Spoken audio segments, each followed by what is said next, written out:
سا سوال ہے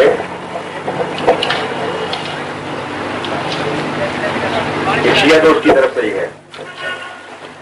بحوالہ ظہور مہدی اس امر کا انکشاف ہوا ہے کہ اہل تشیع کی کتاب بحار الانوار میں یہ درج ہے کہ رسول خدا نے حضرت سلیمان فارسی کے کندھوں پر ہاتھ رکھ کر اشارہ فرمایا کہ امام مہدی اہل فارس میں سے ہوں گے.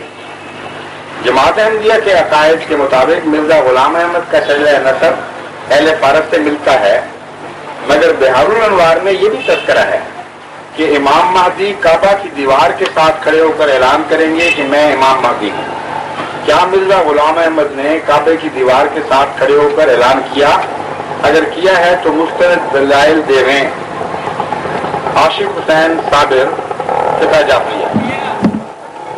اس سے پہلے میں یہ بات کھول کر بیان کر چکا ہوں ایک اور سوال کے جواب میں کہ امام مہدی کے متعلق احادیث میں بہت کثرت سے اختلاف پایا جاتا ہے، اور ایسی ایسی حدیثیں ہیں کہ اگر ان کو پورا مانا جائے تو دوسری پوری ہوتی نظر نہیں آتی. اس لیے وہ تمام احادیث جن کا اتفاقات سے تعلق ہو، اگر ان پر آپ بنا کریں گے تو یہ جھگڑا کبھی قیامت تک طے نہیں ہو سکتا. اب خانہ کعبہ کے دیوار والا معاملہ سن لیجئے. اگر سائل کے نزدیک یہ ضروری شرط تھی اور اتفاقی واقعہ نہیں ہے یا اس کا ترجمہ اور نہیں کیا جائے تو وہ جو 14ویں صدی کے آخر پر امام مہدی کا دعوے دار خانہ کعبہ سے اٹھا تھا، اس نے بھی تو اپنی تائید میں ایک حدیث پیش کی تھی، اور وہ حدیث پاکستان کے اخباروں میں چھپی گئی. اور وہ حدیث یہ تھی کہ جب امام مہدی ظاہر ہوگا تو وہ ایک مسلح جماعت کے ساتھ ظاہر ہوگا، وہ حجر اسود کو بوسہ دے گا، اس کے بعد دیوار کعبہ سے لگ کر اعلان کرے گا کہ میں امام مہدی ہوں، اور وہ سچا امام مہدی ہوگا، اس کو پھر مانے گا. تو یہ ساری شرطیں اس شخص میں پوری ہو چکی ہیں جس کو چند دن کے اندر کان چھانٹ کے پھینک دیا اور کچھ بھی اس کا باقی نہیں بچا. اس لیے تقویٰ کا تقاضا یہ ہے کہ ایسے دلائل ڈھونڈے جائیں جن میں اتفاقی حادثات کا دخل نہ ہو، آفاقی نوعیت کے دلائل ہوں جو قطعی طور پر ایک موومنٹ کے طور پر اپنی صداقت کا دلیل خود رکھیں گے، ایک لہر جاری. ایسے دلائل وہ ہوتے ہیں جو شک سے بالا ہوتے ہیں. اب امام مہدی کے دعوے داروں پر آپ نظر کیجئے. ہر وہ دعوے دار ہے مہدی جس نے یہ اعلان کیا کہ مجھے اللہ نے کھڑا کیا ہے امامت کے مقام، خدا کے کہنے پر میں کھڑا ہوا ہوں، یہ نہیں جس کو لوگوں نے بعد میں بنایا، یہ دعویٰ کرتا ہوں. وہ اور بھی تو بہت سے آئے ہیں حضرت مرزا صاحب کے علاوہ. ان کے ساتھ خدا نے کیا سلوک کیا اور ان کے ساتھ کیا سلوک کیا کوئی فرق نظر نہیں آتا. یہ ہے وہ موومنٹ دلائل کی جس کا جلوس نکل رہا ہوتا ہے سال ب سال، صدی بے صدی اس کا حجم بڑھتا چلا جاتا ہے دلائل کا. چنانچہ جتنے امام مہدی کے دعوے دار تھے جنہوں نے یہ دعویٰ کیا کہ اللہ نے ہمیں امام بنایا ہے، ان کا ذکر کتابوں میں آپ کو ملے گا، واقعات کی دنیا میں ان کا کوئی نشان باقی نہیں.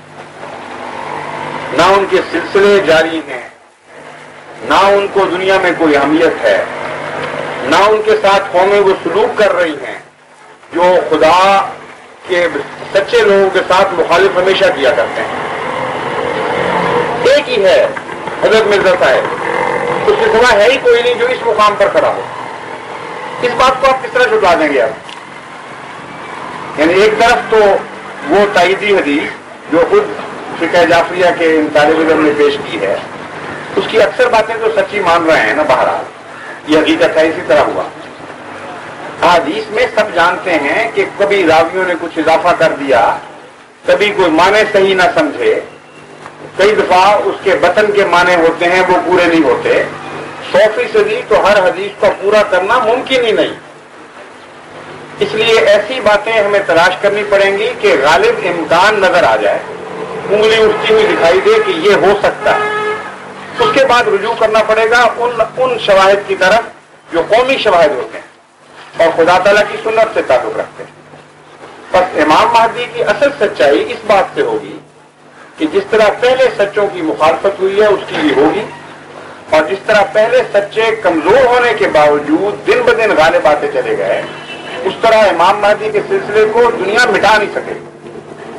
کمزور ہونے کے باوجود، ہر مخالفت کے باوجود وہ آگے بڑھے گا. یہ ہے وہ معیار صداقت جو قرآن کریم پیش کرتا ہے، اور جس معیار صداقت میں آپ کبھی کوئی تبدیلی نہیں دیکھیں گے. تو شخص بالا معیاروں کو چھوڑ کر مشکوک روایتوں کے پیچھے پڑ جانا، یہ کہاں سے انصاف کا تقاضا ہے؟ یہ دیکھیے کہ یہ شان کی گواہی کسی اور دعویٰ دار مادی کے حق میں پوری ہوئی ہے؟ کبھی آپ کو پوری ہوتی نظر؟ جیسا کہ میں نے بیان کیا ہے، تاریخوں کا حصہ بنے ہیں. ابھی جو دعوے دار آیا تھا، صدی کو کتنے سال گزرے ہیں؟ نئی صدی کو 2 یا 3 سال گزرے ہیں، اور وہ کہانی بن گیا. چند دنوں کے بعد اس کا ذکر بھی لوگوں کو نہیں پتا ہوگا، کتابوں میں محفوظ ہوگا. حضرت مرزا صاحب کے ساتھ یہ سلوک ہوا. کتنی آپ نے مخالفتیں کی ہیں، کتنے گھر جلائے ہیں، کتنے شہید کیے ہیں احمدی، کتنی دکانیں لوٹی ہیں، کتنی مسجدوں کو آگ لگائی ہے، کتنے اذان دینے والوں کو مارا ہے کہ تم ہوتے کون ہو اذان دینے والے، کتنے بچے یتیم کیے، بیوائیں بنائیں. اس سے تو انکار نہیں مجھے، خوب مخالفت کی، لیکن اس سے آپ کو بھی انکار نہیں کہ ہر مخالفت کے باوجود یہ سلسلہ بڑا ہے، چھوٹا نہیں. یہ ہے واقعاتی دلیل جو جلوس کی طرح چلتی ہے. جس طرح دریا بہتا ہے تو ہر دفعہ وہ ہر سفر کے ساتھ، ہر منزل کے ساتھ بڑا ہونا شروع ہو جاتا ہے. اسی طرح الہی جماعتوں کا حال ہوتا ہے. کوئی مخالفت کی روک، کوئی چٹان روک نہیں سکتی.